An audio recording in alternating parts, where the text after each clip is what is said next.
I'm starting to work on version 2.0 of the spray booth that I constructed a couple years ago. And if you remember back then, it was made out of PVC, so it'll be made out of PVC once again. I'm just going to reuse all the components that I used last time. So on the floor, there's all the PVC laid out, and there's a bunch of connectors over there. I started to work on one of the walls, so you see that back there, and I'm going to go a little bit closer so you can see how I'm going to be attaching all four walls together. I didn't show as much detail as I'm going to show in this video when I constructed the booth last time. So right down there I have an elbow piece to connect this wall to this side wall that I'm building. Same thing at the top. So I'm just going to repeat that until I get all four walls attached together. Okay, so as you can see, it's starting to come together there. And I'm just going to continue to put it together. I've got the first wall back there all done, and starting to work on the second wall here. So I'm just going to continue on. Okay, so I've got the booth pretty much constructed to the dimensions that it was in version 1.0. All the framing is finished here. Very simple. So what I'm going to do next is verify whether I can cut the length or the width. So I've got right over there a bumper cover that I'll be painting. That's probably the largest piece that I'll be painting in here. It's about 6 feet long. So I'm going to carry that inside the booth, set it on top of that sawhorse, and then judge whether I can cut the dimensions any.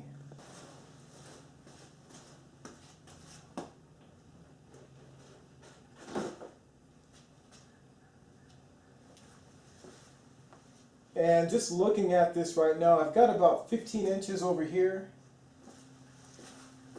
and probably about the same length over there.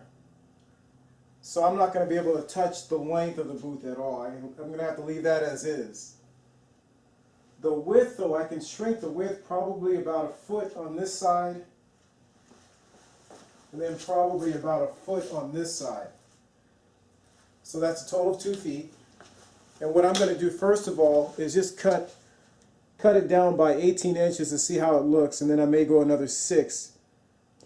So the height, I'm going to cut that now also. So if I'm standing in here, I'm about right here, and I've got a good 8 to 10 inches right there that I can cut out. I'll probably cut about 6 inches just so I can have a little bit of headroom. Okay, so as you can probably tell a little bit, the booth is shrunk in height and in width. So if I go and stand next to it now, I'm a lot closer to the ceiling than I was before. And then I've also shrunk the width by 18 inches. So I'm going to do another test in here to see how well the bumper will fit inside the booth.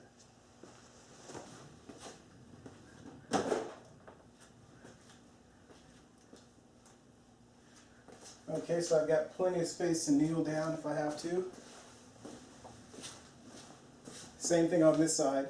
Okay, so I got the framing wrapped in the 6mm plastic, and the plastic turned out to be a lot clearer than I expected here, so that looks really good.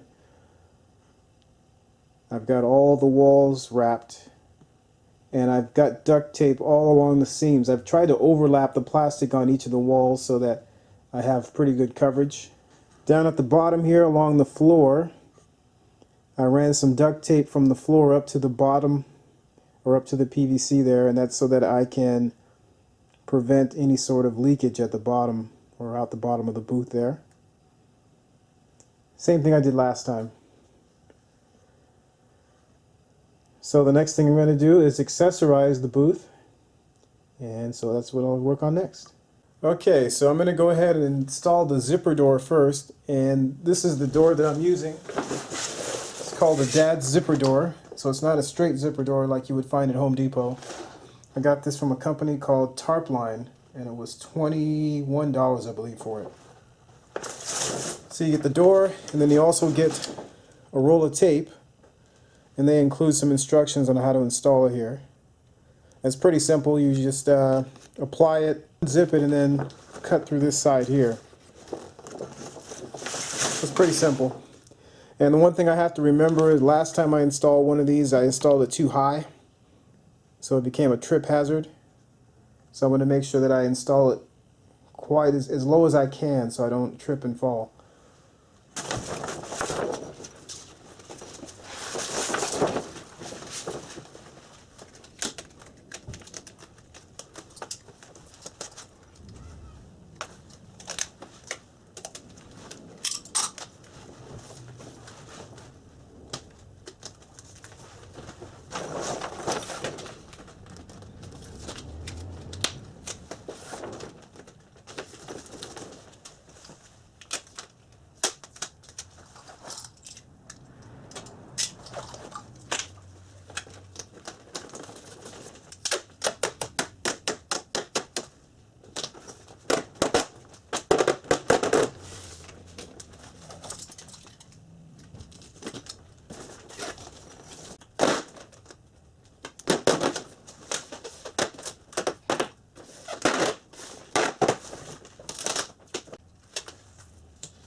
Now I have two layers of material to go through here.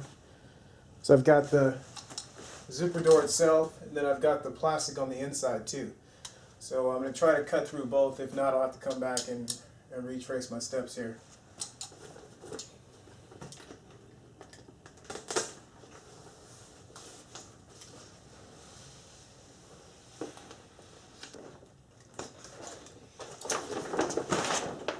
Okay, so I've got all the trimming done on the zipper door, and what I'm going to do now is install a couple furnace filters in this part of the wall here. So all I'm going to do to install these is I'm going to use duct tape. I'm just going to keep it real simple. And what I'm going to do is just place these on here, and I'm going to trace around the outside using a Sharpie marker. And then I'll probably end up cutting just like about an inch inside where I trace.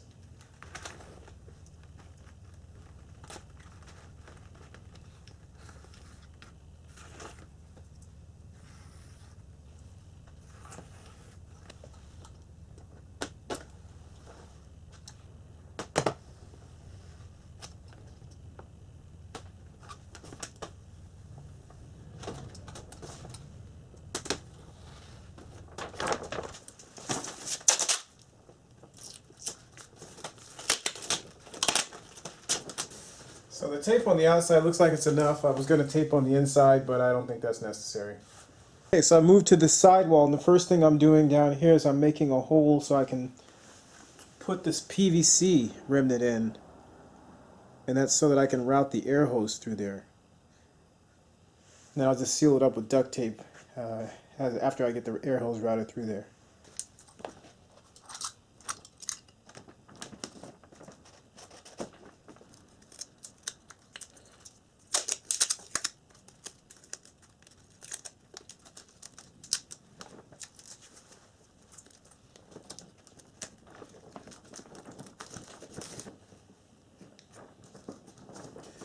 Okay, so that's all done. I may put a little more duct tape on the inside, but it should hold fairly well as is. Okay, so what I'm in the process of doing right now is just preparing my lighting for the booth. And I went out to Costco today and I got these two Snap-on LED lights, as you can see there. They normally don't come on that stand there, but I've taken my old stand that I had for my halogens and just repurposed it for these Snap-on lights. The Snap-on lights, normally you set those on this stand here and bolt them in. So each light has its own stand. So there are my old halogen lights over there. And the switch is bad on that light set, so I only have actually one light that works also, so I decided to kind of move on from those and see if I can repurpose the stand and use it to light the inside of the booth. So as you can see there, it's very bright, extremely bright. So I don't think I'm going to have any issues with painting inside the booth there. It's just going to be more than enough light, I think, to be able to work in there.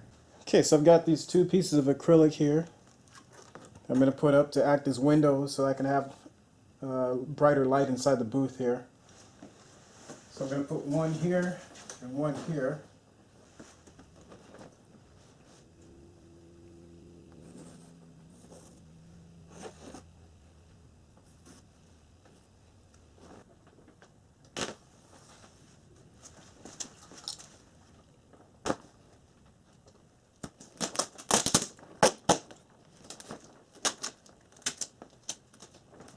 Okay, so I've got the two windows installed. Turn the lights on, see how we did here.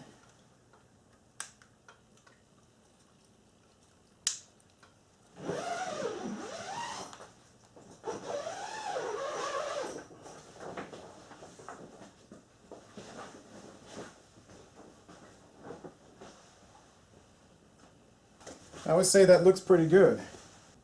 Okay, so I felt really good yesterday about getting these halogen lights working again, and then I made the boneheaded move of not switching the lights off before I plugged them in. I think that caused a little bit of an issue with the cord, to where I may have developed a short, because the cord got extremely hot, and then I almost burned my hand when I tried to unplug the lights. So, of course, that meant I had to go to Costco today to buy these two snap-on lights. And I mounted those on 2x4s using 2-inch lag bolts, and I attached the brackets for the lights using these nuts that I got at Lowe's.